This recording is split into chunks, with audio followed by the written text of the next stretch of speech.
Hi dear students, welcome to my channel. This is class number 99.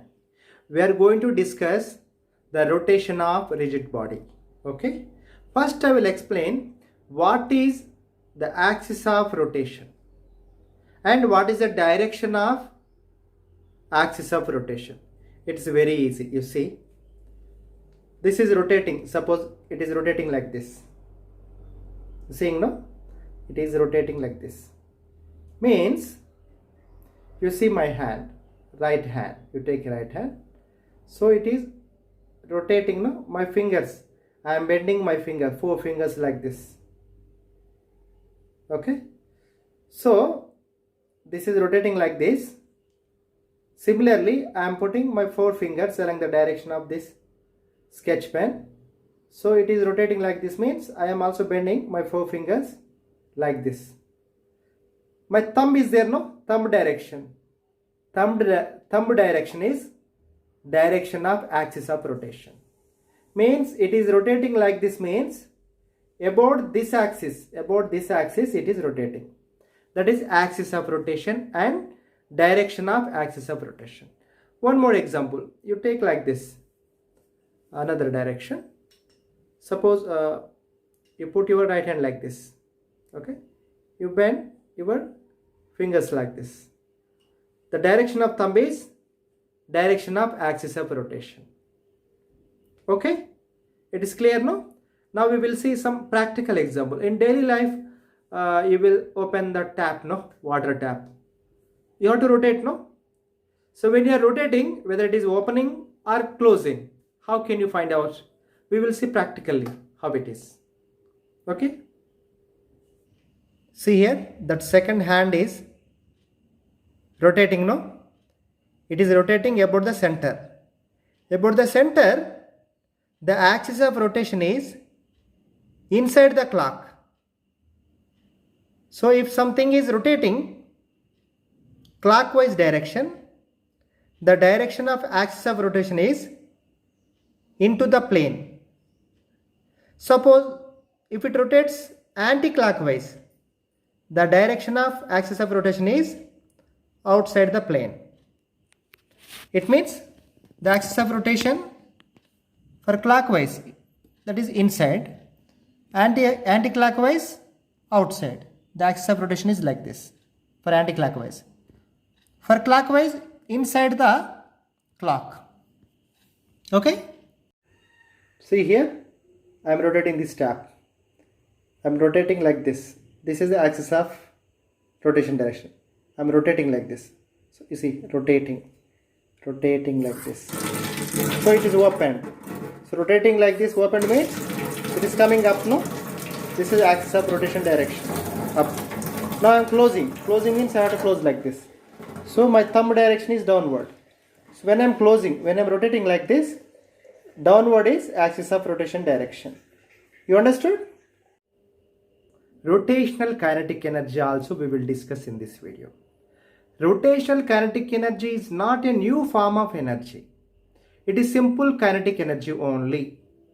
But we are calculating for a rigid body which is rotating. For that body we are calculating the kinetic energy. That is why I am calling it as rotational kinetic energy.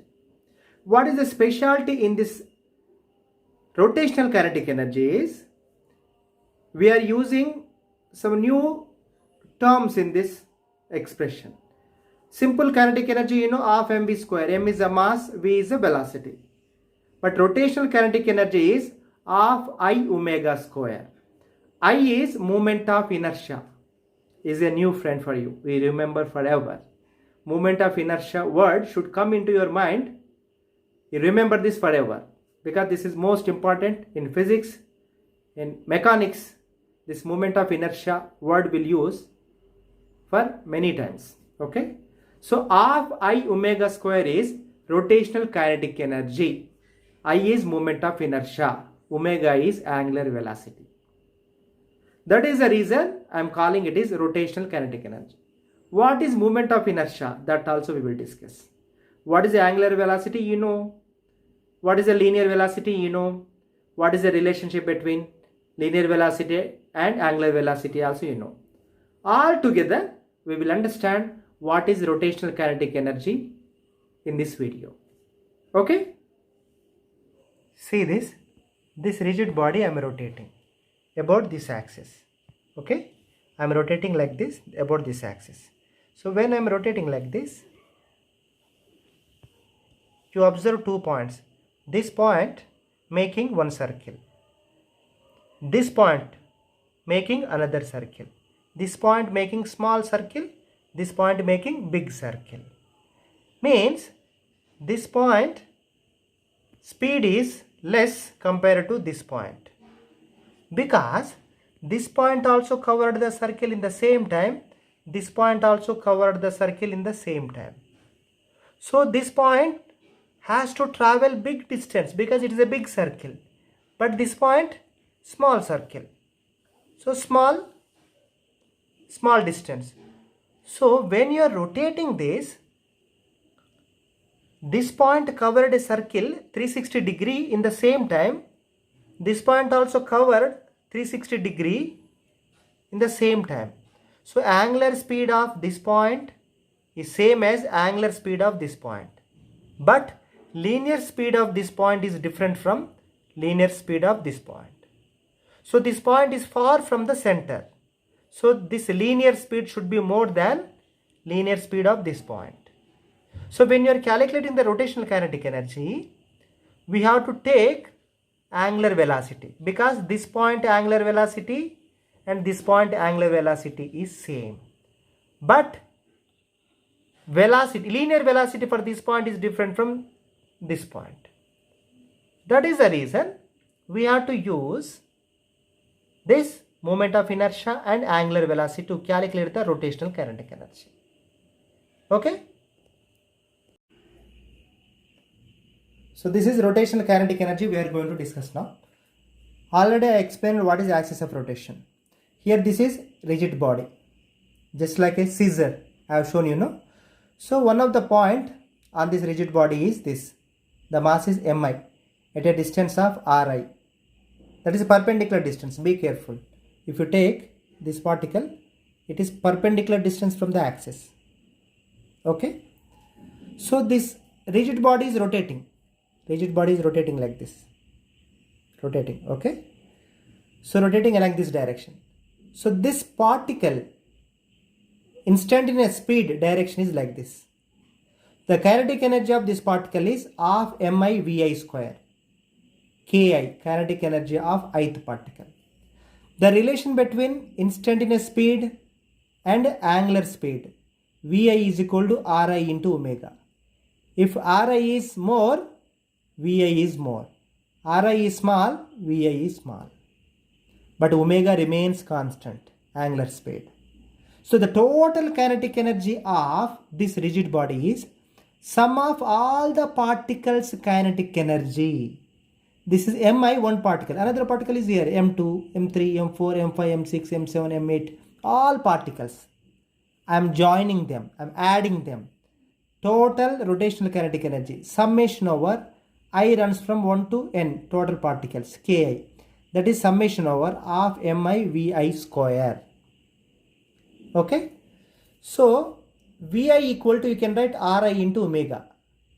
So, ri square, omega square you will get.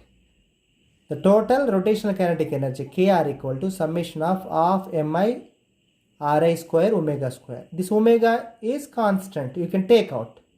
So half also constant. Half omega square take out, in the bracket you write summation over I mi ri square. Mi is ith particle at a distance of ri. So like that, how many particles are there? Total n particles. You are adding all. Suppose examples, you take some 2 particles. So m1 r1 square plus m2 r2 square. Like that. Okay?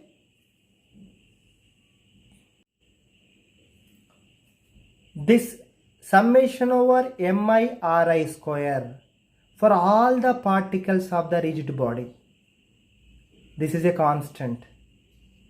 This quantity called moment of inertia. So I can write this term I of I omega square. I is moment of inertia. Total rotational kinetic energy Kr equal to half I omega square. I is moment of inertia of rigid body about the z axis. Be careful about which axis, that is also important. In this case, this I is moment of inertia of rigid body about z axis. I equal to summation over mi ri square. You remember this forever. Kr is this, I is this. Okay? See here some important points. Already I mentioned, but I have written here. Rotational kinetic energy is not a new form of energy. It is ordinary kinetic energy. Be careful. You remember this forever. We'll do some problems for moment of inertia. You will get more confident what is moment of inertia. Very simple. Find the moment of inertia of the following system as shown below. So this is y-axis, this is x-axis. One rod is there that is attached with two balls, one mass m, another also m. This is at a distance of a from the center, means from the origin. This is at a distance of b from the origin. So these two particles are rotating about y-axis. So these two are rotating like this about the y-axis. So moment of inertia of this system about y-axis, that is Iy, equal to mb square. This m is at a distance of b. So mb square plus ma square. This m is at a distance of a. Over Iy equal to mb square plus ma square. Iy is moment of inertia about y-axis. About x-axis, it is 0 because it is on the x-axis only. The distance from the x-axis is 0. This m is on the x-axis. So m into 0 square plus this m also 0 because this is on the x-axis. That is why moment of inertia about x-axis is 0. You assume the radius of these particles is negligible. In that case only this is valid. Okay? See here one more problem. Problem number 2. We are going to find the moment of inertia. To get more familiarity how to find out moment of inertia of the system. Here one more problem I have given. Find the moment of inertia of the system as shown below about z-axis. Be careful. This is x-axis. This is y-axis. X cross y. Perpendicular to the paper. Outside. Perpendicular to the paper. This direction, that is z-axis. About the z-axis, we are going to calculate moment of inertia. So here total 4 particles m are there. So this is m at a distance of b from the origin. This also at a distance of b from the origin. This is at a distance of a from the origin. This is at a distance of a from the origin. So these 4 particles are rotating like this. This is the direction of rotation. Okay. Now that is about the z-axis only they are rotating, no? Okay. Right hand like this. This is direction of z-axis. That is the direction of axis of rotation. So very simple. This particle and this particle at the same distance. So mb square plus mb square 2mb square. So we are calculating moment of inertia about z-axis Iz equal to, for these two particles 2mb square I can write, plus for these two particles ma square plus ma square 2ma square plus 2ma square over. Total the moment of inertia of the system about z-axis Iz is equal to 2m common in the bracket b square plus a square. That much simple moment of inertia. You understood? Okay? Please like this video, share this video and subscribe my channel. Thank you.